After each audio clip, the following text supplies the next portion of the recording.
Nunca olvidaré la primera vez que tomó su café solo, no porque fuera un ritual solitario, sino porque en ese momento fue lo más parecido a un grito silencioso que jamás escuchó la mansión, y nadie parecía oírlo. No sé desde dónde me estés escuchando. Tal vez estés limpiando una cocina, doblando ropa o regresando a casa después de un largo día. No importa qué hora sea, pero te prometo, la historia de hoy te va a sorprender. La niebla se extendía espesa sobre la bahía de la Ciudad de México esa mañana de octubre, envolviendo el Distrito Federal en su abrazo gris tan familiar. En Polanco, las pantallas del centro financiero parpadeaban con números que significaban miles de millones de pesos, fortunas que subían y bajaban con cada latido digital. Pero muy por encima del pulso de la ciudad, en una mansión encaramada en las lomas donde la contaminación ya no llegaba tanto, vivía un hombre cuya riqueza parecía tan infinita como su vacío. Leonardo Herrera había construido su imperio con inversiones tecnológicas que se convirtieron en minas de oro. Su portafolio brillaba con acciones de primera, criptomonedas que incluían suficiente Bitcoin para financiar países pequeños, y bienes, raíces que se extendían desde Santa Fe hasta Miami. Las revistas financieras lo llamaban el oráculo del centro, un hombre cuyas decisiones de inversión movían mercados. Pero ninguna de esas publicaciones mencionaba el sonido que resonaba por sus pasillos de mármol cada mañana a las 7:15 exactas, el repique solitario de una cucharilla de plata contra porcelana china, revolviendo azúcar en café que sabía a cenizas. La propiedad de los Herrera se extendía por 3 hectáreas de bienes raíces premium de la Ciudad de México, su valor subiendo más allá de los 500 millones de pesos sin esfuerzo. Cada habitación susurraba riqueza. Tapetes persas que costaban más que las casas de la mayoría de la gente, candelabros de cristal que capturaban la luz matutina como lágrimas congeladas y ventanas que enmarcaban el Valle de México como cuadros caros. Pero la riqueza, había aprendido Leonardo, era algo peculiar. Podía comprar silencio, pero no paz. Podía adquirir aislamiento, pero no sanación. Habían pasado 3 años desde el funeral de Esperanza, 3 años desde que el cáncer se llevó a la única persona que podía hacerlo reír. El dolor se había asentado en sus huesos como la niebla del valle, frío y persistente.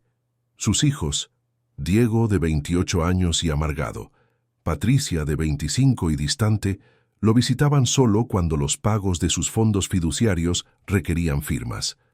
Se movían por la mansión como extraños, sus ojos sosteniendo la misma mirada hueca que le devolvía el espejo del baño cada mañana. El personal doméstico trabajaba con precisión mecánica, sus uniformes planchados, sus movimientos silenciosos. Entendían su lugar en el ecosistema de la riqueza, invisibles a menos que se necesitaran, eficientes sin emoción. La cocinera, señora Jiménez, preparaba comidas que quedaban prácticamente intactas. El jardinero, Miguel, mantenía jardines por los que nadie caminaba. Las muchachas de limpieza iban y venían en turnos, sus rostros fundiéndose en una mancha anónima de servicio. Pero en esta mañana de martes en particular, mientras el otoño pintaba la ciudad en tonos dorados y oxidados, todo cambiaría.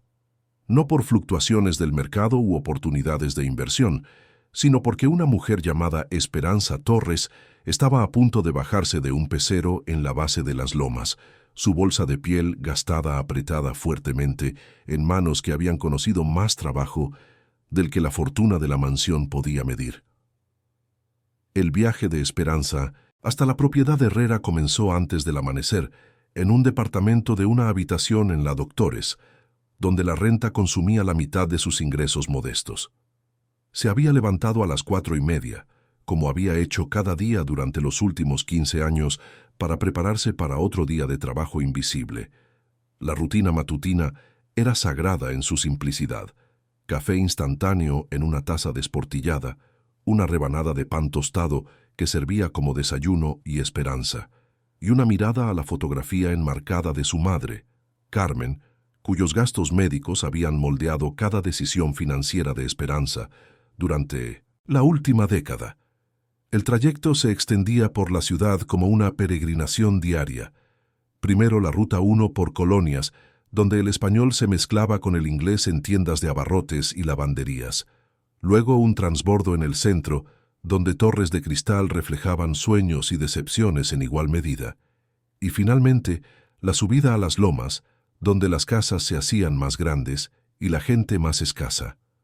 2 horas de ida, 2 de vuelta. 4 horas de subida gastadas en tránsito entre dos mundos que rara vez reconocían la existencia del otro. A los 53 años, Esperanza cargaba sus años con dignidad. Su cabello negro veteado de plata que no podía permitirse ocultar siempre estaba recogido en un chongo pulcro. Sus uniformes, 3 vestidos azul marino idénticos que había cosido ella misma, estaban limpios y planchados, mantenidos con el mismo cuidado que llevaba a todo lo que tocaba. Pero eran sus ojos los que contaban la historia real. Profundidades café oscuro que sostenían bondad como el agua sostiene la luz, reflejando una fuerza que la pobreza no podía quebrar y la riqueza no podía comprar. La agencia de empleos había sido directa sobre la posición. La familia Herrera no conserva personal mucho tiempo, había advertido la coordinadora, revolviendo papeles con indiferencia burocrática. El señor Herrera es particular. Las últimas 3 muchachas se fueron en menos de 6 meses, pero el sueldo es excelente, 5.500 a la semana en efectivo. Si puedes manejar el aislamiento y la actitud, podría ser lucrativo. 5.500 pesos. El número había resonado en la mente de Esperanza mientras firmaba los papeles. Suficiente para cubrir los medicamentos de Carmen con dinero sobrante para despensa que incluyera más que frijoles y arroz. Suficiente para tal vez algún día pensar en sueños más allá de la supervivencia. Pero mientras caminaba por el sendero empedrado de la propiedad Herrera, viendo la niebla deslizarse alrededor de torres góticas y jardines podados, Esperanza entendió que algunos precios iban más allá de la moneda. La mansión se alzaba ante ella como algo de otro siglo, su arquitectura virreinal hablando de dinero viejo y secretos más viejos. Gárgolas se encaramaban en esquinas donde sistemas de seguridad modernos vigilaban con ojos electrónicos. Los jardines, mantenidos con precisión, florecían con flores que morirían antes de que alguien se detuviera a olerlas. Hasta el aire matutino parecía caro aquí, delgado y enrarecido, carente de la calidez de humo de peceros y café de vendedores ambulantes que perfumaba la atmósfera de su colonia. La señora Jiménez abrió la entrada de servicio, su cabello gris recogido en un chongo severo que coincidía con su expresión. Miró a Esperanza de arriba abajo con la evaluación practicada de alguien que había visto demasiadas caras esperanzadas desaparecer en el abrazo exigente de la mansión. «Tú eres la nueva muchacha», dijo. No del todo una pregunta, no del todo una bienvenida.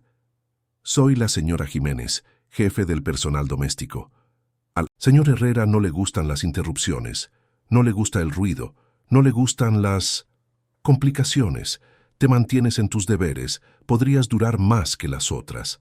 La orientación fue breve y brutal. El dominio de Esperanza incluiría los pisos principales, 8 recámaras, 6 baños, 3 salas de estar, una biblioteca que olía a cuero y decepción, y la cocina donde el señor Herrera tomaba su café matutino en soledad. Su horario se extendía desde las 6 de la mañana hasta cualquier hora en que el trabajo estuviera terminado. Que la señora Jiménez dio a entender rara vez era antes de las 9 de la noche.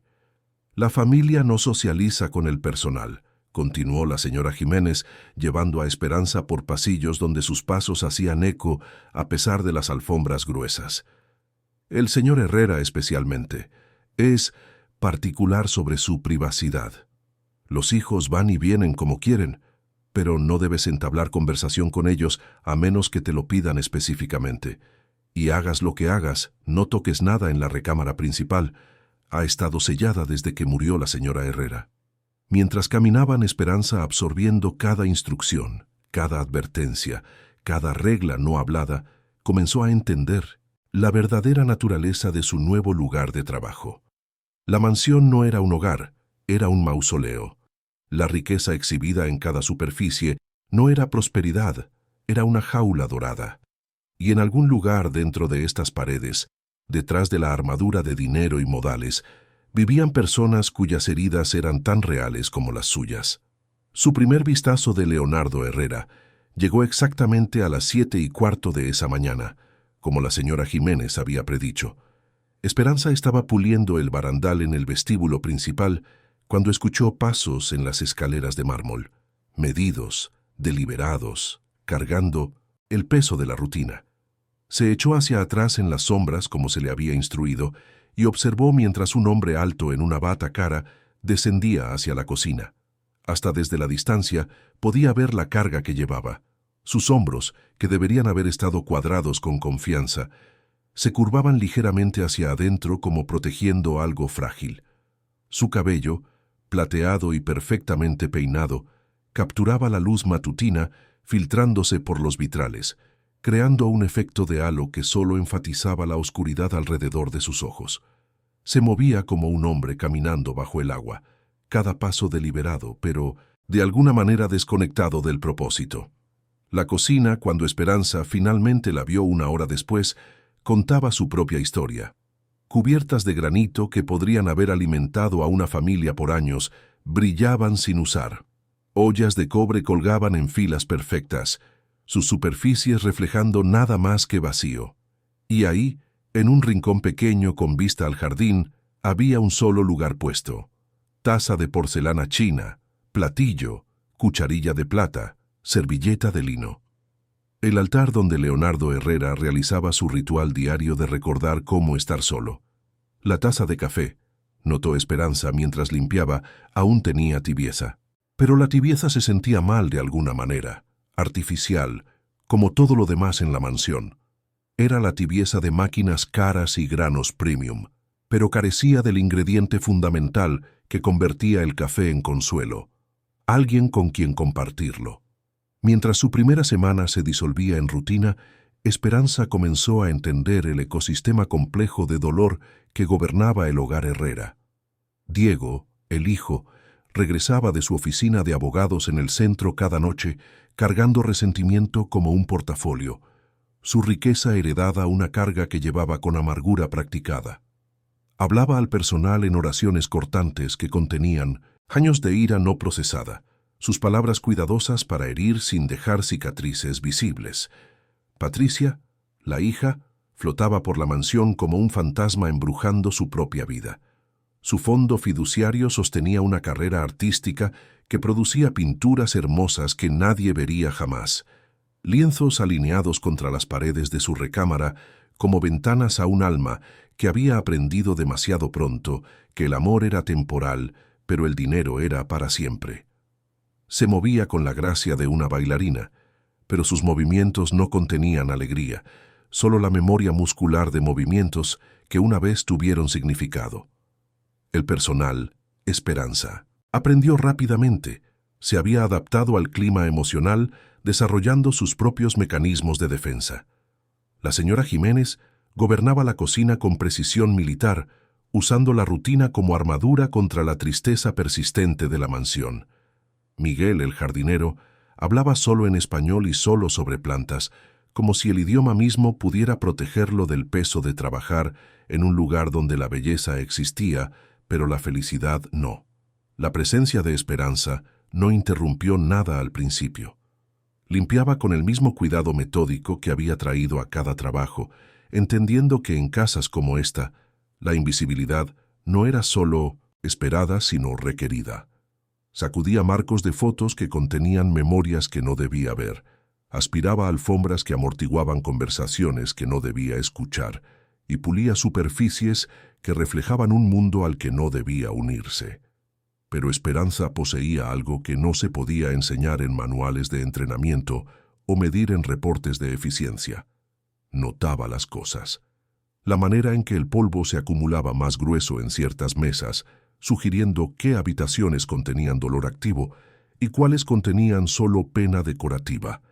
La manera en que la taza de café del señor Herrera siempre regresaba al mismo lugar exacto, como Si el ritual pudiera resucitar la rutina, y la rutina pudiera resucitar la esperanza.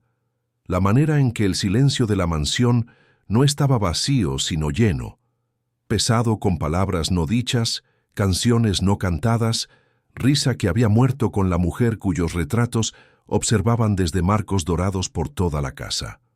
En su 10º día, mientras la lluvia de noviembre tamborileaba contra ventanas que habían sido limpiadas profesionalmente, pero habían olvidado cómo destellar, Esperanza hizo su primer contacto real con las heridas de la mansión.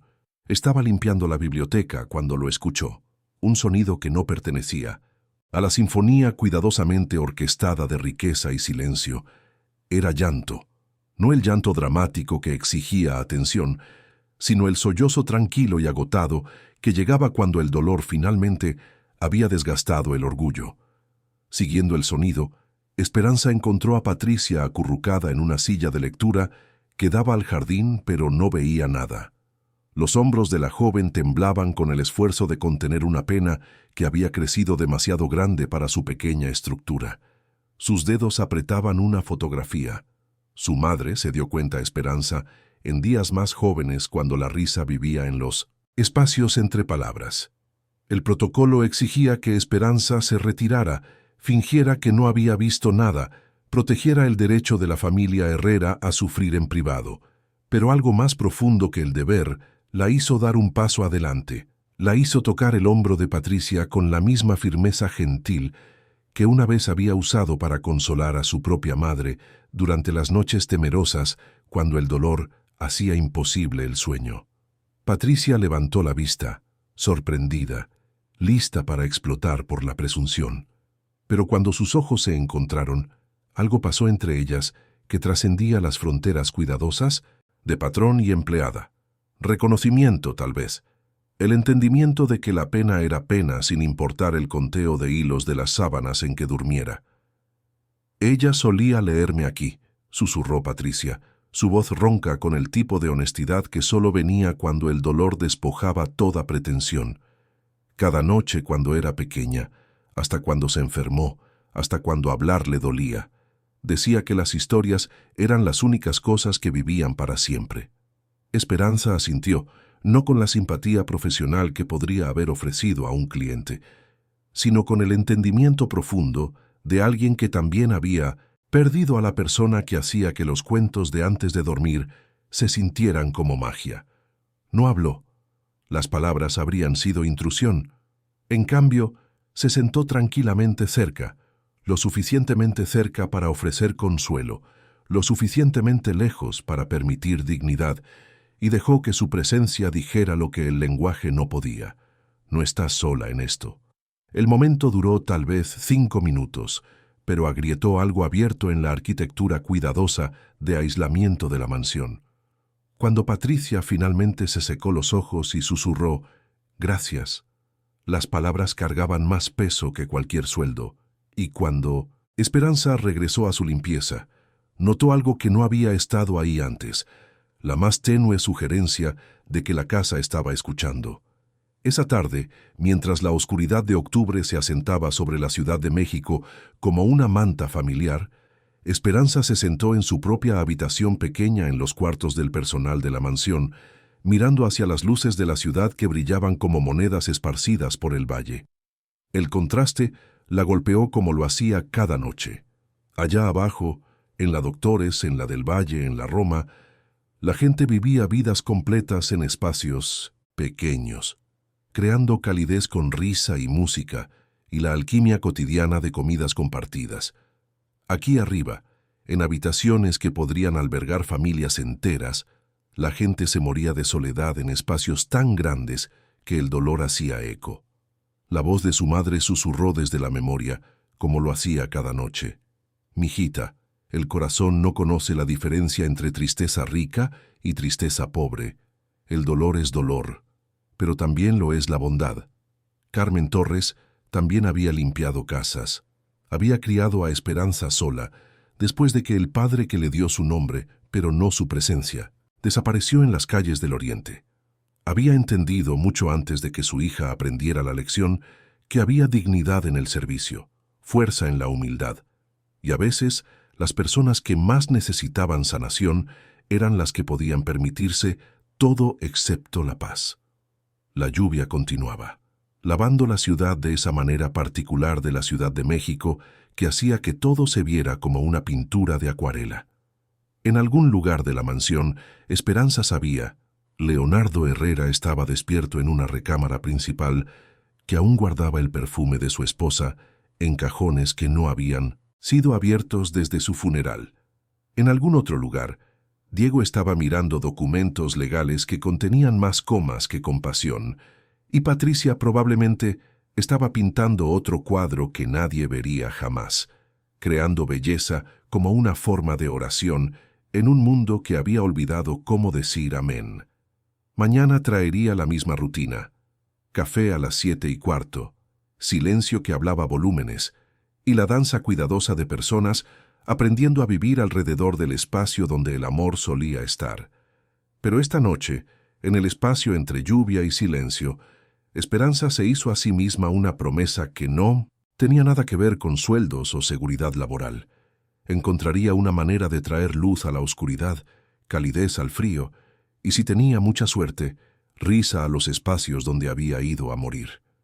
La niebla estaba llegando desde las montañas como lo hacía cada noche, trayendo consigo el olor salado de posibilidad y la promesa susurrada de que las mañanas chilanga siempre traían algo inesperado. Mañana, la mansión seguiría siendo una mansión, el millonario seguiría herido, y la muchacha seguiría siendo humilde. Pero a veces en casas construidas de dolor y culpa y memorias doradas, los actos más pequeños de humanidad podían cambiar los cimientos de todo. Esperanza cerró los ojos y escuchó a la ciudad respirar bajo su ventana, cargando en su ritmo el latido de 1.000.000 de historias apenas comenzando a desplegarse. Su historia era una de ellas ahora, supieran o no los Herrera. Y las historias, como la madre de Patricia había sabido, eran las únicas cosas que vivían para siempre. El primer cambio real llegó en una mañana de miércoles, cuando Esperanza descubrió que Diego Herrera tenía gripe. Lo encontró en la sala adyacente a su recámara, temblando a pesar de la manta, de lana cara drapeada sobre sus hombros, su laptop abierta en documentos que se difuminaban ante sus ojos febriles. El joven abogado, que normalmente se cargaba con precisión de fiscal, se veía pequeño y vulnerable, reducido por la enfermedad al niño, que había sido alguna vez antes de que la tragedia le enseñara que la armadura era más práctica que la apertura. «Señor», dijo Esperanza tranquilamente, sin querer sobresaltarlo, «tal vez debería descansar. Su cuerpo necesita...» «Estoy bien», la interrumpió, su voz ronca pero firme. «Solo un resfriado menor. Tengo declaraciones que revisar, mociones que archivar. La bolsa no se detiene por mocos». Pero Esperanza se había criado sola. Había cuidado a su madre durante incontables enfermedades, con remedios nacidos de necesidad y sabiduría étnica. Reconocía la palidez particular que venía con fiebre, la manera en que sus manos temblaban mientras trataba de escribir, el orgullo terco que elegía productividad sobre sanación. Sin pedir permiso, desapareció en la cocina y regresó con ingredientes que la señora Jiménez de alguna manera no había pensado usar: jengibre fresco de Xochimilco, miel del mercado de San Juan, limones que aún guardaban el sol de Michoacán en sus cáscaras. «La receta de mi abuela», dijo poniendo la taza humeante en la mesa junto a su laptop. «No va a curar todo, pero ayuda al cuerpo a recordar cómo luchar». Diego miró el té con sospecha, luego a Esperanza con algo más cercano a la curiosidad. «¿Tu abuela?» «De Guadalajara. Crió 13 hijos y enterró 3 maridos, pero nunca se enfermó ni un día en su vida. Decía que el secreto era alimentar al cuerpo lo que necesitaba, no lo que quería». El té era perfecto, lo suficientemente picante para limpiar senos nasales, lo suficientemente dulce para calmar gargantas, lo suficientemente caliente para penetrar el frío que se había asentado en los huesos de Diego. Mientras bebía, Esperanza tranquilamente enderezó los papeles que había esparcido, organizó los archivos con el mismo cuidado que traía al sacudir, transformó caos en orden sin hacerlo sentir indefenso. No tienes que hacer eso, dijo, pero su tono había perdido su filo usual. Lo sé, respondió Esperanza. Pero a veces todos necesitamos que alguien se haga cargo de las cosas pequeñas para que podamos enfocarnos en mejorarnos. Fue una interacción simple, que duró tal vez 20 minutos, pero en esos 20 minutos algo cambió en el balance cuidadoso de aislamiento de la mansión. Diego terminó el té, cerró su laptop y se fue a la cama por primera vez en meses sin poner 3 alarmas. Y Esperanza entendió que la sanación frecuentemente comenzaba con los actos más simples: una taza de té ofrecida sin juicio, orden restaurado sin condescendencia, presencia dada sin expectativa de gratitud. La noticia de la recuperación de Diego, más rápida de lo usual, más completa de lo esperado, llegó a Leonardo Herrera a través de la red invisible de chismes del personal. Comenzó a observar a Esperanza diferentemente, no con sospecha exactamente, sino con la atención cuidadosa de un hombre que había aprendido a desconfiar de variables en su ambiente controlado. Se movía por la casa con la misma eficiencia silenciosa, pero había algo más ahora, algo que hacía que el polvo pareciera menos persistente, que hacía que el silencio pareciera menos opresivo, que hacía que el vacío caro de la mansión se sintiera casi habitado. El avance llegó en un jueves que amaneció gris y se quedó así, como si el cielo mismo estuviera conteniendo la respiración. Esperanza estaba limpiando el desayunador, donde Leonardo tomaba su café matutino, puliendo superficies que ya brillaban cuando escuchó los pasos familiares en las escaleras de mármol. Pero esta mañana, algo era diferente. El ritmo estaba mal, menos seguro, cargando un peso que no tenía nada que ver con presencia física. Leonardo Herrera apareció exactamente a las 7:15, como había hecho cada mañana durante 3 años. Pero hoy sus manos temblaron ligeramente mientras preparaba su café, y Esperanza notó lo que la política cuidadosa de no interferencia del hogar los había entrenado a todos a ignorar. Estaba luchando. El acto simple de medir azúcar, revolver crema, arreglar su ritual matutino, se había vuelto monumentalmente difícil, no por algún padecimiento físico, sino porque el peso de realizar normalidad finalmente se había vuelto demasiado pesado para soportar solo. Esperanza continuó su limpieza, pero retardó sus movimientos, extendió su presencia en la cocina sin hacerlo obvio. Estaba limpiando mostradores que no necesitaban limpieza cuando Leonardo finalmente se instaló en su silla usual, con su taza usual de café que sabría, sospechaba ella, a cenizas y que hubiera sido. El silencio se extendió entre ellos, cómodo para ninguno pero necesario para ambos. Afuera, la Ciudad de México estaba despertando, peceros subiendo colinas imposibles, commuters aferrándose a tazas de café que humeaban con posibilidad, la contaminación comenzando su retirada lenta hacia los cerros. Pero dentro del desayunador, el tiempo se movía diferentemente, espeso con palabras no habladas y fronteras cuidadosamente mantenidas. Entonces, sin planear, sin considerar protocolo o propiedad o las reglas cuidadosas que gobernaban las interacciones entre millonarios y muchachas, Esperanza habló. «Señor Herrera», dijo suavemente, su voz cargando la calidez de alguien que entendía que algunas conversaciones no podían esperar invitación. «¿Le molestaría si me siento con usted un momento?» La cucharilla de Leonardo se detuvo a medio revolver. En 3 años, ningún miembro de su personal doméstico había pedido acompañarlo en nada. La petición era tan inesperada, tan gentilmente revolucionaria, que se encontró asintiendo antes de que sus instintos defensivos pudieran activarse. Esperanza se sentó frente a él en la mesa pequeña, su propia taza de café, instantáneo, negro, económico, creando un puente entre sus mundos. No se apresuró a llenar el silencio con charla o explicación. En cambio, simplemente se sentó, compartiendo espacio con alguien que había olvidado que el café matutino podía ser una comunión en lugar de una penitencia. «¿Por qué toma solo cada mañana?», preguntó finalmente, la pregunta emergiendo no como juicio, sino como curiosidad genuina teñida con compasión. La simplicidad de la pregunta lo deshizo. «No, ¿Cómo se siente? Que exigía actuación o hay algo que necesite, que requería decisiones, sino simplemente ¿por qué? Una pregunta que reconocía la extrañeza de la soledad sin tratar de arreglarla. Leonardo la miró a través de la mesa, realmente la miró, y vio algo que el espejo en su baño principal había dejado de reflejar: reconocimiento humano. Los ojos de Esperanza no contenían lástima, ni simpatía calculada, ni agenda más allá del simple deseo de entender.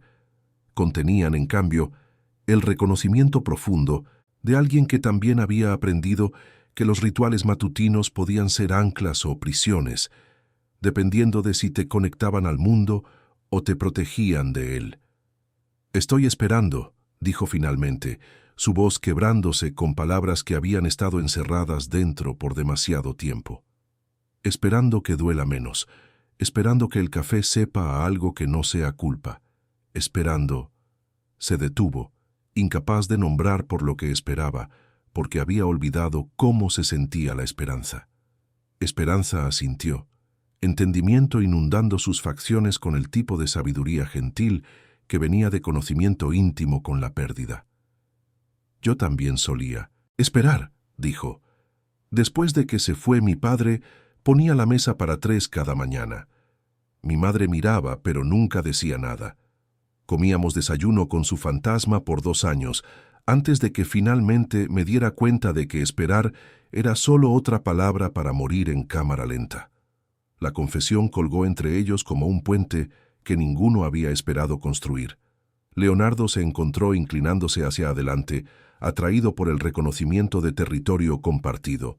El paisaje de la pérdida que no hacía distinción entre cuentas bancarias o códigos postales. «¿Cómo dejaste de hacerlo?», preguntó. «No lo hice», dijo Esperanza sonriendo con honestidad triste. «Solo empecé a esperar cosas diferentes, que los medicamentos de mi madre funcionaran, suficiente dinero para pagar la renta, pequeñas bondades de extraños, que el café de la mañana supiera a posibilidad en lugar de a decepción». Gesticuló hacia la ventana donde la contaminación se estaba levantando para revelar el valle, agua plateada reflejando cielo plateado, de esa manera particularmente chilanga que hacía que toda la ciudad se viera como un sueño que alguien había olvidado despertar. «La espera nunca se detiene», continuó. «Pero tal vez no tiene que ser solitaria. Tal vez el café matutino sabe mejor cuando se comparte con alguien que entiende que algunos días levantarse de la cama es un acto de valor». La conversación duró 47 minutos, más tiempo de lo que Leonardo había hablado con otra persona sobre algo personal desde el funeral de Esperanza. Hablaron sobre pérdida y rutina, sobre la diferencia entre soledad y aislamiento, sobre cómo la riqueza podía comprar todas las comodidades excepto la habilidad de consolarse a uno mismo. Esperanza le contó sobre el largo declive de su madre, sobre trabajar 3 empleos para pagar por tratamientos que extendían la vida pero no la esperanza, sobre aprender que amor a veces significaba dejar ir. Leonardo le contó sobre los meses finales de Esperanza, sobre cómo su risa había sido la banda sonora de su vida juntos, sobre despertar cada mañana a un silencio tan completo que se sentía como ahogarse. Habló sobre la ira de sus hijos, sobre cómo el dolor los había hecho extraños entre sí, sobre reuniones de consejo donde manejaba portafolios de miles de millones de pesos mientras se sentía como si no pudiera manejar exitosamente un solo día. Cuando su conversación finalmente terminó, ambos entendían que algo fundamental había cambiado en la arquitectura cuidadosa de habitación de la mansión. El desayunador nunca más sería un santuario al sufrimiento solitario. Se había convertido, en cambio, en un lugar donde la honestidad compartida hacía que hasta el café institucional supiera a comunión. Esa tarde, mientras Esperanza se preparaba para irse a su pequeño departamento en la Doctores, encontró un sobre esperando en su tarjeta de tiempo. Dentro estaba no solo su salario semanal, sino una cantidad adicional con una nota escrita en la letra cuidadosa de Leonardo. «Gracias por recordarme que el café matutino estaba destinado a ser compartido. L. Herrera». El dinero ayudaría con las cuentas médicas de su madre, pero la nota ayudaría con algo más precioso: el entendimiento de que su trabajo en la mansión involucró más que limpiar superficies. Estaba ayudando a limpiar heridas que habían estado infectándose en aislamiento, trayendo luz a espacios que habían olvidado cómo se sentía la iluminación. Mientras su pecero serpenteaba por las colinas de la ciudad esa noche, Esperanza observó las luces de la Ciudad de México titilar como estrellas esparcidas y entendió que la sanación rara vez era dramática. No llegaba con crescendos de orquesta o fuegos artificiales de revelación. En cambio, venía en momentos pequeños: una taza de té ofrecida a un joven enfermo, una conversación compartida sobre café matutino, el acto simple de sentarse con alguien que había olvidado que la soledad era una elección, no una sentencia de por vida. La mansión aún guardaba fantasmas, el millonario aún estaba herido, y ella aún era humilde. Pero ahora todos eran algo más también. Estaban conectados, y la conexión, Esperanza había aprendido de su abuela en Guadalajara, era el primer ingrediente en cualquier receta para la sanación. Las siguientes semanas trajeron cambios sutiles, pero significativos, al clima emocional de la mansión. El cambio comenzó con pequeñas alteraciones a la rutina. El ritual de café matutino de Leonardo se expandió para incluir un segundo lugar puesto. No todos los días, y nunca por invitación oficial, pero lo suficientemente frecuente como para que Esperanza entendiera que su presencia ya no era una intrusión, sino una interrupción bienvenida al aislamiento. Durante estas mañanas compartidas, las conversaciones serpenteaban por territorios que ninguno había esperado atravesar con un virtual extraño. Leonardo habló sobre el jardín de Esperanza, cómo ella había insistido en plantar rosas que florecerían mucho después de que se levantara la niebla, creando bolsillos de color que se podían ver desde el desayunador.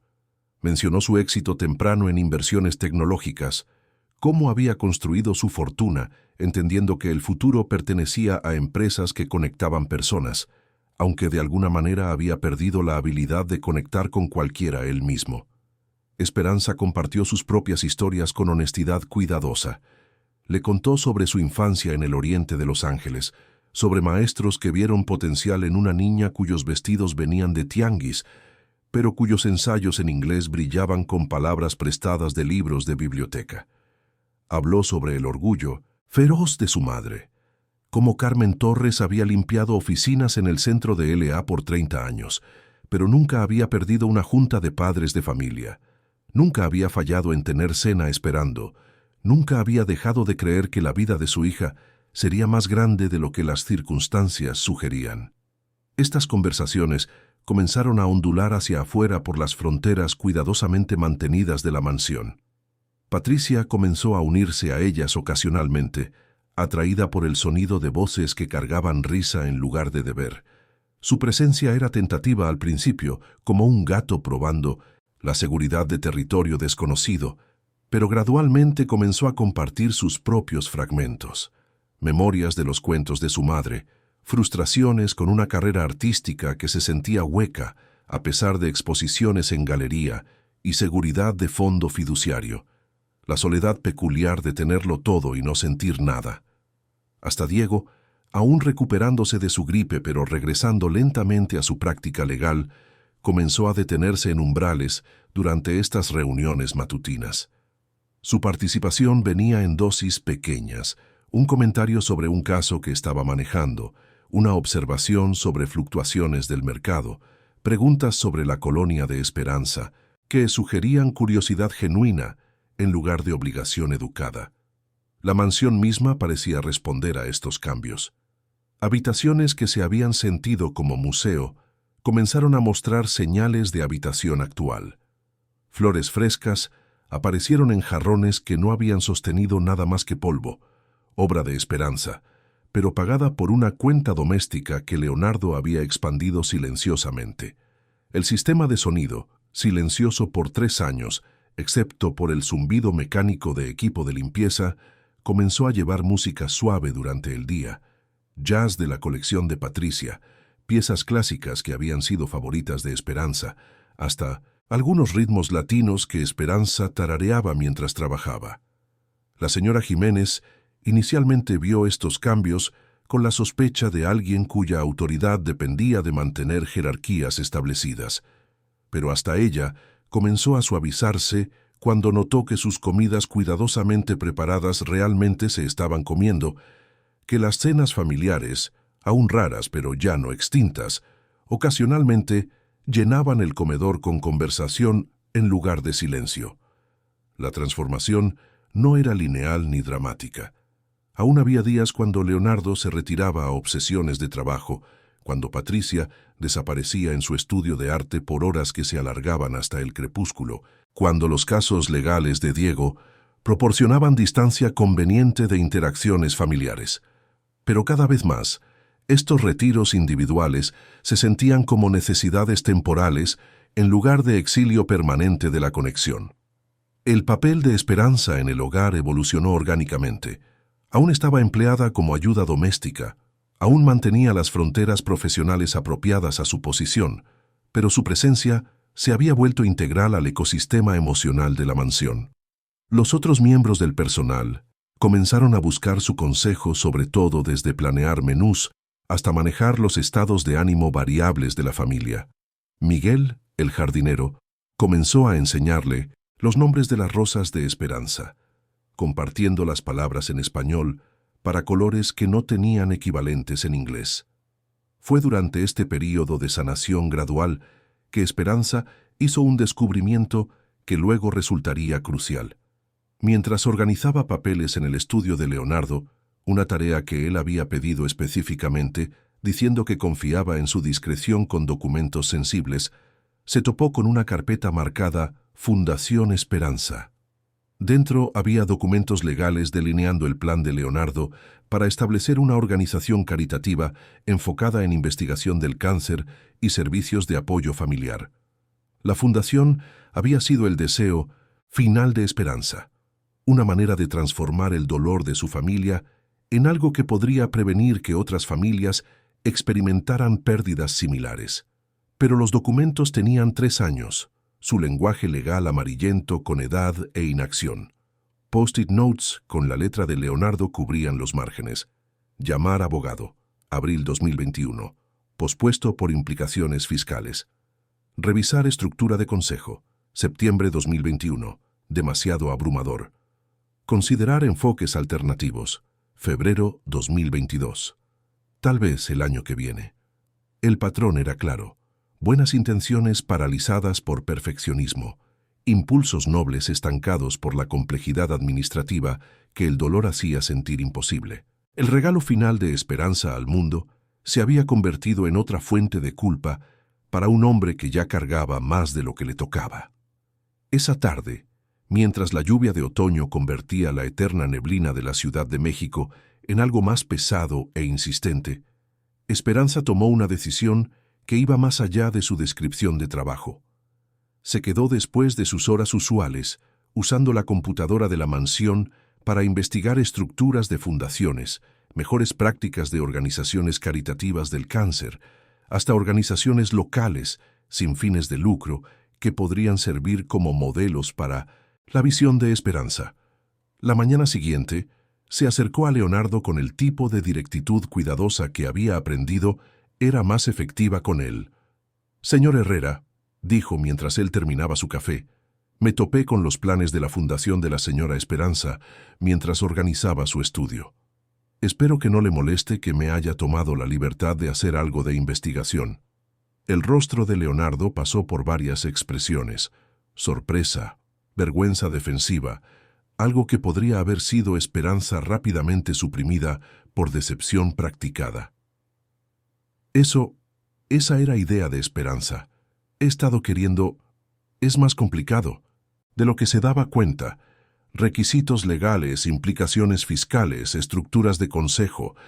Ella siempre pensó que si querías ayudar a la gente, simplemente ayudabas. Pero no es tan simple cuando estás manejando dinero serio. Esperanza asintió, entendiendo tanto sus preocupaciones prácticas como el problema más profundo, que el dolor había hecho que hasta los actos de amor se sintieran como obstáculos insuperables. «¿Qué tal si fuera más simple?», preguntó. «¿Qué tal si en lugar de construir algo perfecto desde cero, empezáramos con algo pequeño y real? Hay una clínica en mi colonia, el consultorio del doctor Ramírez, donde las familias van cuando no pueden permitirse los hospitales elegantes. Ha estado tratando de expandir su programa de detección de cáncer, pero necesitan fondos para equipo, servicios de traducción, apoyo a pacientes. 200,000 pesos podrían cambiar todo para ellos».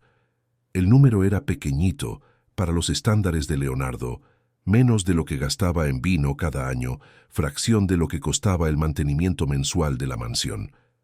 Pero representaba algo mucho más grande, una manera de honrar la memoria de Esperanza a través de acción en lugar de administración, transformar dolor en gracia a través de servicio directo en lugar de complejidad burocrática. «¿Has pensado en esto?», dijo Leonardo, no del todo una pregunta. «Lo he vivido», respondió Esperanza simplemente. «Los tratamientos de mi madre en el Hospital General fueron de clase mundial, pero la clínica en nuestra colonia es donde se sintió humana, donde las enfermeras sabían su nombre, donde los doctores explicaban las cosas en español, donde otras familias compartían historias que hacían que las salas de espera se sintieran como comunidad en lugar de purgatorio. La Fundación de Esperanza podría empezar ahí, crecer desde ahí, volverse perfecta siendo real en lugar de ser retrasada por la búsqueda de perfección». La conversación marcó otro cambio en su relación, moviéndose de sanación personal hacia propósito compartido. Durante los días siguientes, Leonardo comenzó a comprometerse con los planes de la Fundación de Esperanza por primera vez desde su muerte, pero ahora con la sabiduría práctica de Esperanza, templando sus tendencias perfeccionistas. Investigaron organizaciones juntos, visitaron clínicas en colonias que Leonardo nunca había visto, a pesar de vivir en la Ciudad de México por décadas. Se reunieron con directores que hablaban sobre servir comunidades en lugar de manejar portafolios. Patricia se involucró casi por accidente, ofreciéndose a diseñar materiales para el eventual lanzamiento de la fundación.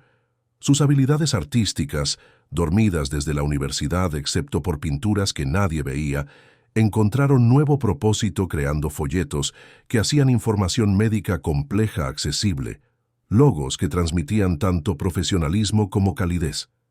Por primera vez en años, su fondo fiduciario se sintió como una herramienta para creación en lugar de solo un cojín contra consecuencias. Hasta Diego contribuyó su experiencia legal, revisando contratos y ayudando a navegar los requisitos regulatorios que habían parecido tan desalentadores cuando Leonardo trató de manejarlos solo. La práctica legal que había sido su escape del dolor familiar se convirtió en su contribución a la sanación familiar. Pero el progreso, Esperanza había aprendido, nunca era lineal. El éxito tenía una manera de generar sus propios desafíos, y en la mansión Herrera, el éxito en sanar heridas viejas hizo a todos más sensibles a las nuevas. Las mismas conexiones que estaban reconstruyendo los hicieron más vulnerables a los tipos de malentendidos que podían hacer añicos la confianza frágil. La crisis llegó en diciembre, durante el breve invierno de la Ciudad de México, cuando la contaminación se levantó lo suficiente para dejar que la verdadera luz del sol se filtrara por ventanas que se habían acostumbrado al gris. La familia había estado planeando su primera celebración navideña desde la muerte de Esperanza. No los asuntos elaborados de años anteriores, sino algo simple y significativo, centrado alrededor de la primera donación oficial de la Fundación a la clínica del doctor Ramírez. Debería haber sido un momento de triunfo, una celebración de qué tan lejos habían viajado todos del dolor aislado que había definido su hogar por 3 años. En cambio, se convirtió en el catalizador para una explosión que casi destruyó todo lo que Esperanza les había ayudado a construir juntos. El problema comenzó con una llamada telefónica que Patricia recibió mientras decoraba el árbol de Navidad que habían decidido poner en la sala principal por primera vez desde la muerte de su madre. La voz del otro lado pertenecía a Mercedes Villalobos, una amiga de la familia cuyas invitaciones a fiestas navideñas no habían sido respondidas por los últimos 3 años. Patricia, corazón, qué gusto que la familia finalmente esté lista para socializar otra vez. Por supuesto, todos entendemos lo difícil que ha sido el periodo de adaptación. Pero debo decir, los rumores sobre la nueva participación de tu padre son bastante preocupantes.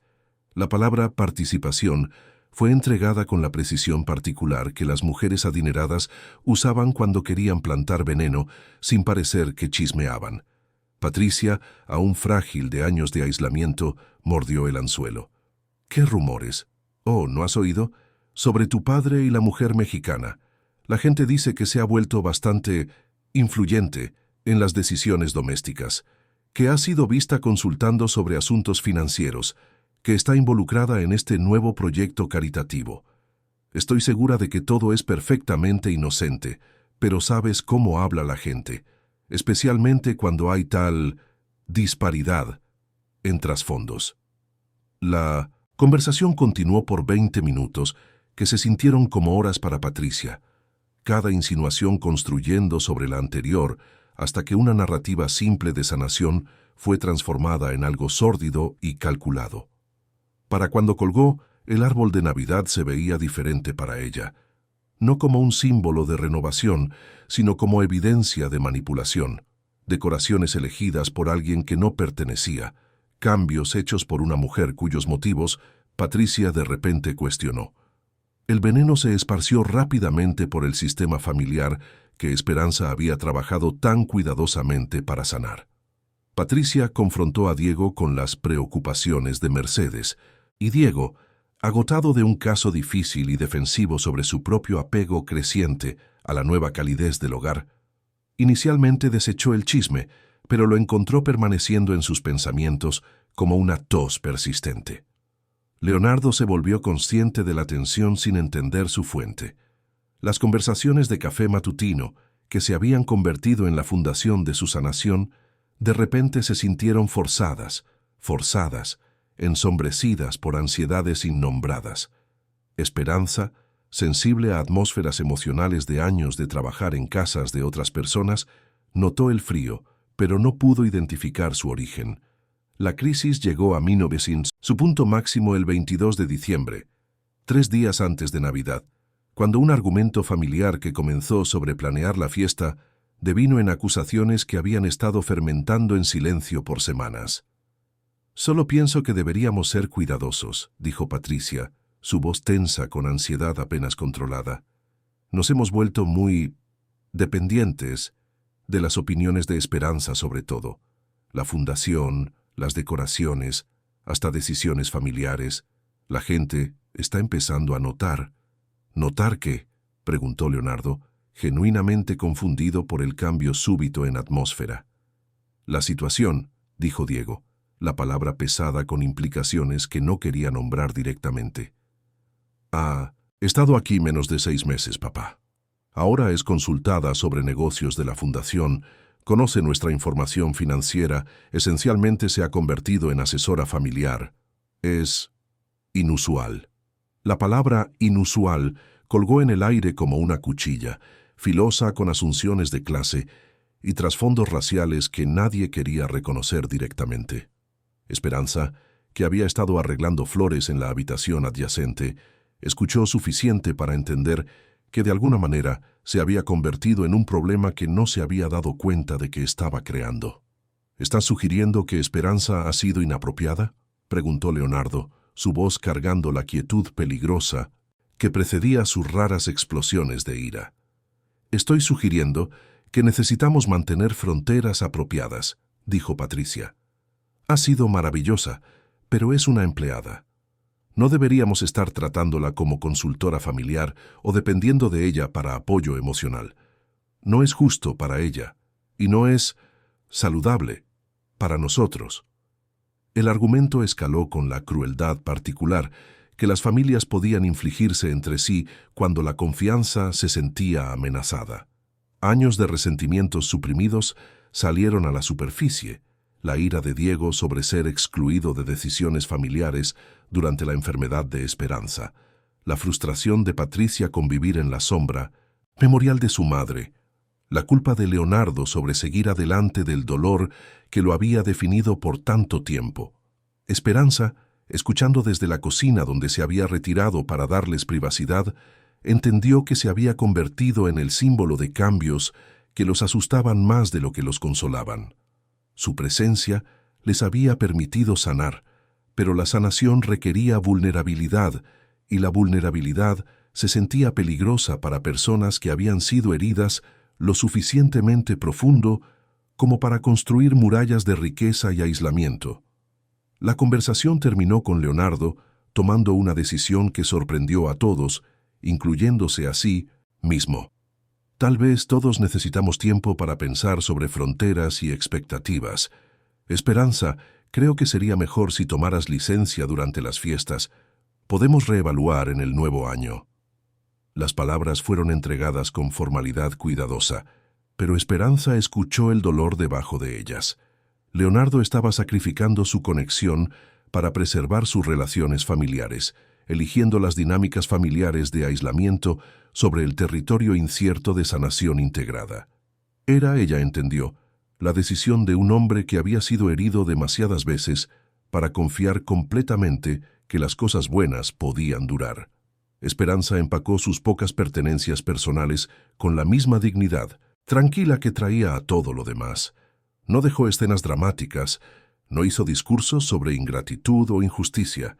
En cambio, simplemente reunió sus posesiones modestas, aceptó el cheque de finiquito generoso que Leonardo había escrito con manos temblorosas y se preparó para regresar a su pequeño departamento en la Doctores, donde el drama era diferente, pero la soledad era igual de real.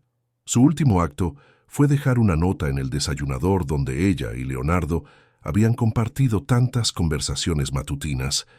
La nota era breve, escrita en su letra cuidadosa en papel simple. Señor Herrera, gracias por permitirme ser parte de la sanación de su familia. La sanación nunca es una línea recta, y a veces necesitamos dar pasos hacia atrás para recordar por qué seguir adelante importa. La fundación será hermosa cuando esté listo. Esperanza estaría orgullosa. Cuídense unos a otros. Esperanza Torres. Mientras su taxi se alejaba de la mansión que se había convertido en más que un lugar de trabajo, Esperanza observó las ventanas que se habían vuelto más brillantes durante sus meses de servicio. El árbol de Navidad aún era visible en la sala, decorado con ornamentos que contaban la historia de una familia aprendiendo a celebrar otra vez, pero las luces se veían más tenues ahora, filtradas por la niebla del malentendido y las barreras protectoras que la riqueza podía erigir contra la intimidad.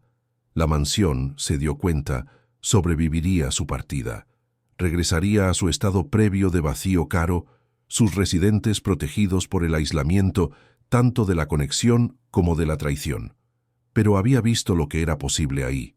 Había sido testigo del crecimiento tentativo de confianza, las etapas iniciales de alegría, los primeros momentos cuando la risa había hecho eco por pasillos que habían olvidado cómo sostener felicidad. Esos momentos eran reales, sin importar lo que pasara después. Y a veces, pensó Esperanza, mientras el taxi descendía las lomas hacia colonias donde luces navideñas brillaban en escaleras de emergencia y familias se reunían en cuartos pequeños llenos de amor grande. Plantar semillas era suficiente. No siempre llegabas a verlas crecer en jardines, pero podías confiar que encontrarían maneras de florecer cuando las condiciones fueran correctas. Las fiestas pasaron en la Doctores, con el tipo de belleza agridulce que caracterizaba la vida de Esperanza.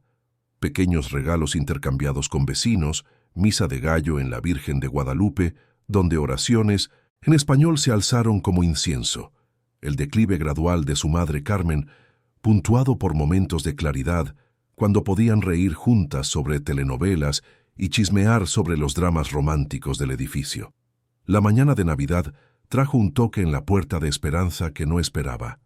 Parado en el pasillo, viéndose incómodo en jeans y una sudadera de los Pumas que sugería que nunca se había vestido casual en su vida, estaba Diego Herrera.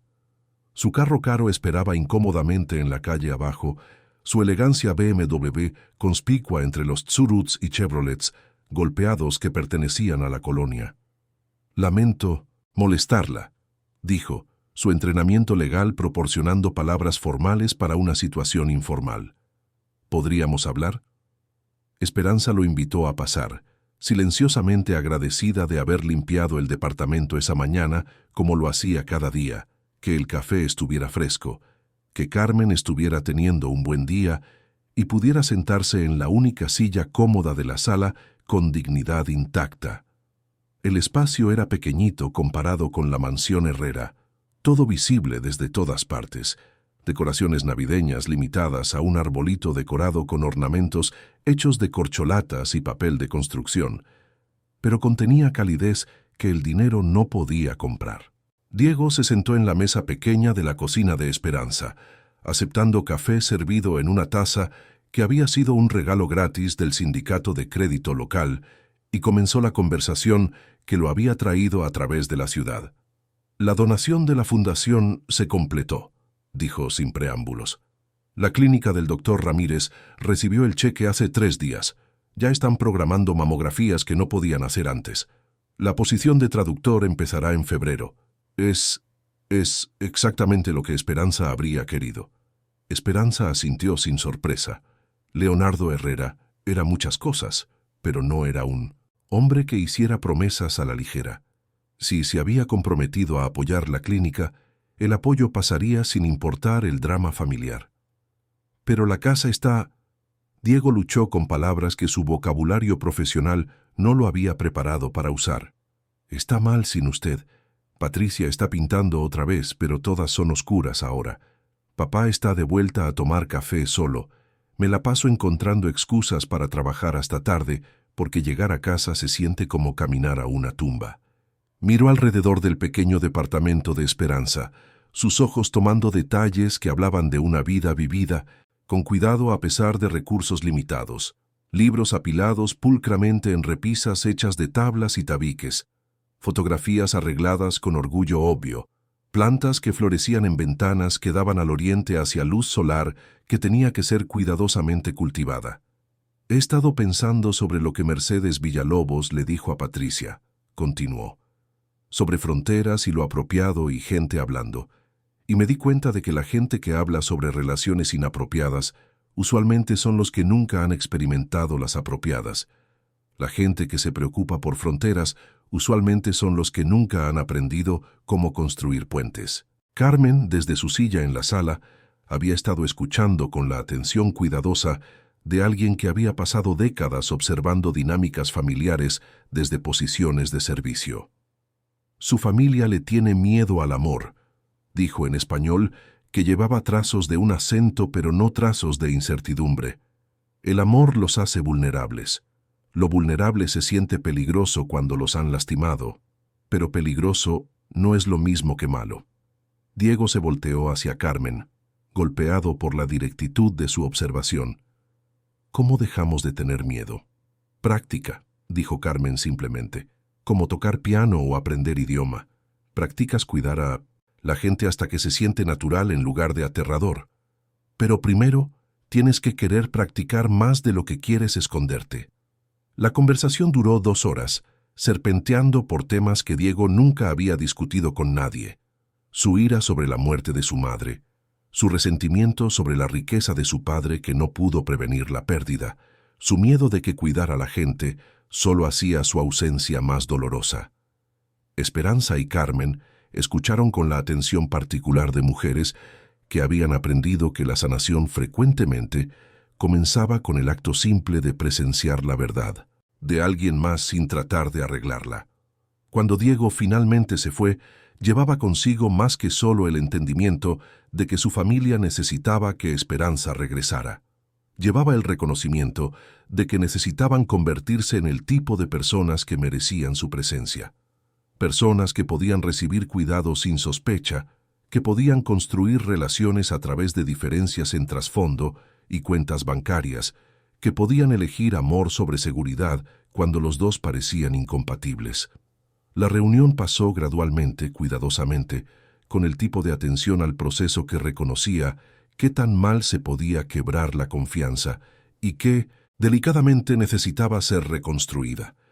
Leonardo llamó primero, su voz formal, pero cargando trasfondos de remordimiento genuino. Patricia siguió con una carta entregada a mano que corrió 8 páginas e incluyó 3 pinturas pequeñas, acuarelas de momentos de sus conversaciones de café matutino que había pintado de memoria. Pero fue Carmen quien orquestó el regreso actual, insistiendo con la autoridad de muerte que se aproximaba que algunas conversaciones requerían honestidad cara a cara. «Regresa», le dijo a Esperanza en Año Nuevo, mientras fuegos artificiales explotaban sobre la Doctores, y 2024 comenzó con promesas que nadie estaba seguro de poder cumplir. No porque te necesitan, sino porque tienes más que aprender ahí. Sobre perdón, sobre gracia, sobre cómo las familias se pueden construir en lugar de solo heredar. 2 semanas después, en una mañana de enero, cuando la neblina de la Ciudad de México se había levantado suficiente para revelar el valle en toda su complejidad plateada, Esperanza regresó a la mansión Herrera, pero regresó como algo más que una empleada y algo diferente de una suplicante. Regresó como alguien que entendía su propio valor, que había aprendido durante su ausencia que su valor no era determinado por la habilidad de otras personas de reconocerlo. La mansión se sentía diferente, no solo porque había sido limpiada por servicios profesionales que entendían eficiencia, pero no cuidado, sino porque su clima emocional había cambiado durante su ausencia. La familia había aprendido que la conexión era una elección que requería mantenimiento activo, no un lujo que se podía dar por hecho. Leonardo estaba esperando en el desayunador con 2 tazas de café preparadas, pero no asumió que ella se le uniría. En cambio, preguntó con la formalidad de alguien que había aprendido a no dar por hecha la intimidad. ¿Estaría dispuesta a compartir café matutino conmigo otra vez? La invitación fue extendida no de patrón a empleada, sino de un ser humano a otro, cargando reconocimiento del daño que había sido hecho y la esperanza de que la reparación fuera posible. Esperanza aceptó, entendiendo que perdón no era sobre fingir que el dolor no había pasado, sino sobre elegir construir algo nuevo en la fundación de reconocimiento honesto. Su primera conversación matutina fue cuidadosa, tentativa. Como personas aprendiendo a caminar otra vez después de lesión, hablaron sobre cosas prácticas, el efecto del niño en el jardín, cambios en la estructura de la fundación durante su ausencia, actualizaciones sobre la condición de su madre, que Leonardo pidió con preocupación genuina en lugar de obligación educada. Pero gradualmente, durante días que se extendieron en semanas, las conversaciones se profundizaron otra vez. Hablaron sobre clase y raza, sobre asunciones y expectativas, sobre cómo la riqueza podía crear barreras a la intimidad hasta cuando el aislamiento se sentía insoportable. Discutieron la diferencia entre caridad y justicia, entre ayudar gente y respetar gente, entre cambiar vidas y cambiar sistemas. Patricia se unió a estas conversaciones más regularmente ahora, trayendo su perspectiva de artista a discusiones sobre cómo la belleza podía servir justicia, cómo la creatividad podía tender puentes sobre diferencias que la lógica no podía atravesar. Sus pinturas de este periodo mostraron nueva complejidad, imágenes que capturaban luz rompiéndose a través de oscuridad, manos alcanzándose a través de divisiones que se veían imposibles de cruzar, caras que sostenían tanto pena como esperanza, en expresiones que parecían enteramente realistas. La participación de Diego era diferente, pero igualmente comprometida. Su trabajo legal cada vez más se enfocó en casos que servían comunidades en lugar de corporaciones, y comenzó a acompañar a Esperanza en visitas a la clínica del doctor Ramírez para entender de primera mano cómo el dinero de la fundación estaba siendo transformado en cuidado actual. Sus preguntas sobre la colonia, sobre las experiencias de la madre de Esperanza con cuidado de salud, sobre barreras sistémicas de acceso, reflejaron curiosidad genuina en lugar de obligación profesional. El trabajo de la fundación se expandió orgánicamente, creciendo de una sola donación de clínica a una red de iniciativas de salud comunitaria que honraron la memoria de Esperanza a través de acción en lugar de inscripción. Leonardo descubrió que regalar dinero estratégicamente requería más habilidad y atención que acumularlo, pero proporcionaba satisfacción. ¿Qué victorias del mercado nunca pudieron? Para primavera, cuando las rosas de Esperanza florecieron por cuarta vez desde su muerte, la mansión se había convertido en algo que nunca había sido antes, un hogar que servía un propósito más allá de albergar sus habitantes. El desayunador hospedaba sesiones de planificación para iniciativas de fundación. El estudio de arte de Patricia producía materiales para educación de salud comunitaria. La experiencia legal de Diego apoyaba trabajo de abogacía que abordaba asuntos de política en lugar de solo casos individuales. Y Esperanza, ya no solo una empleada, pero no del todo familia. Algo más complejo y valioso de lo que cualquiera de esas categorías pudiera contener. Se movía por espacios que habían sido transformados por su presencia, pero ya no dependían de ella. Les había enseñado cómo cuidarse unos a otros, cómo encontrar significado en servicio, cómo construir relaciones que honraban diferencia en lugar de borrarla. La lección de fronteras había sido aprendida, pero era diferente de las fronteras que Mercedes Villalobos había implicado. Estas eran fronteras que protegían intimidad en lugar de prevenirla, fronteras que honraban dignidad individual mientras permitían sanación colectiva, fronteras que reconocían la diferencia entre relaciones profesionales y personales, sin limitar artificialmente conexión humana. Una mañana en abril, mientras la neblina se levantó para revelar árboles de cereza que habían sobrevivido otro invierno chilango, Esperanza y Leonardo se sentaron en el desayunador compartiendo café que se había convertido en comunión. Por la ventana podían ver a Miguel en el jardín, enseñándole a Patricia los nombres en español para colores mientras Diego revisaba documentos legales que establecerían nuevos programas de salud comunitaria. «Nunca te agradecí», dijo Leonardo, no por primera vez, pero con nuevo entendimiento de lo que el agradecimiento significaba. No solo por la limpieza o el 1900 cuidado, sino por enseñarnos que la sanación era posible, por mostrarnos que familia se podía construir además de heredar.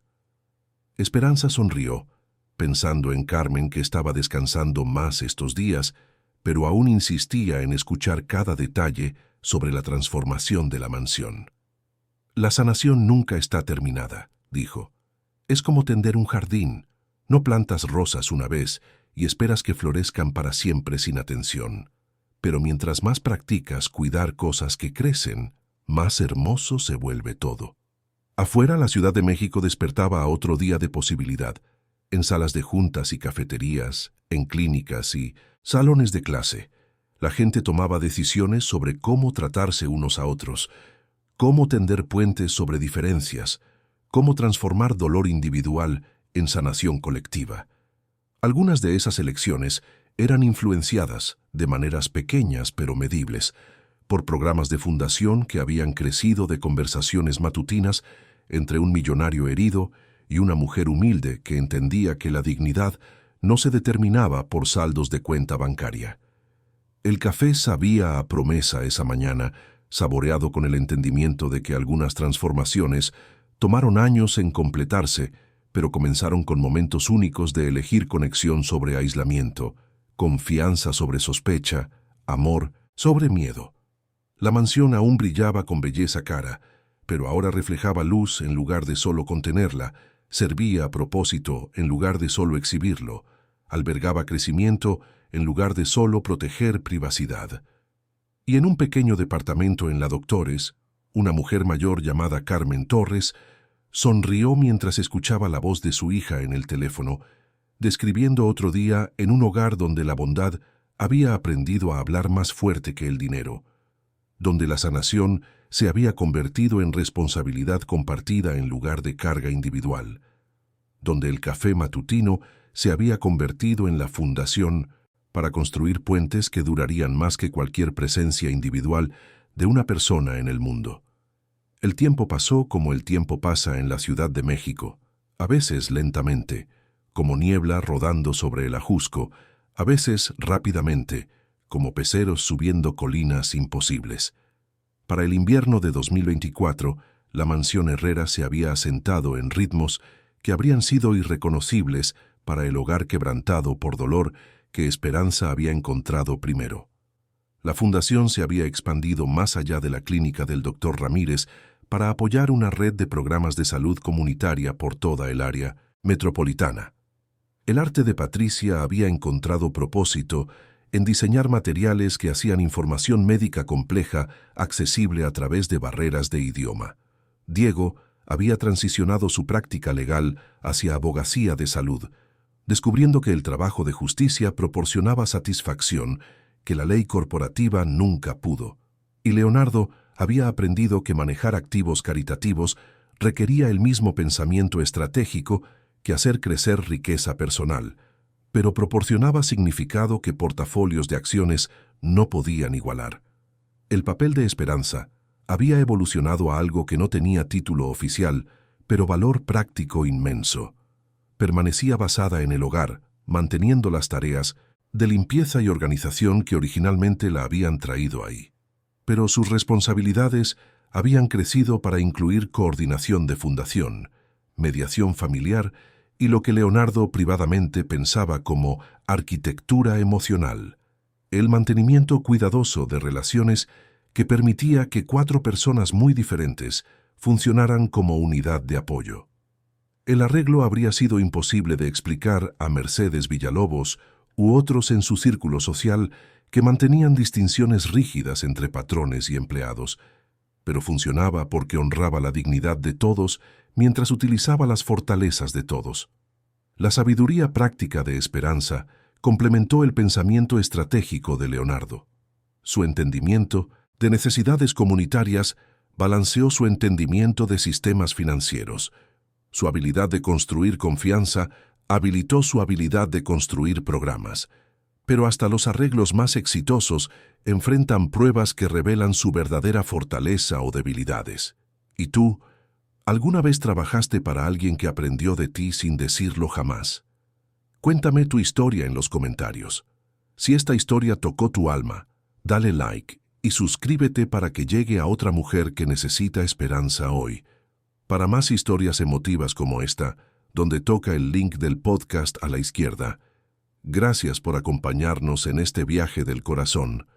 Nos vemos en nuestra próxima historia.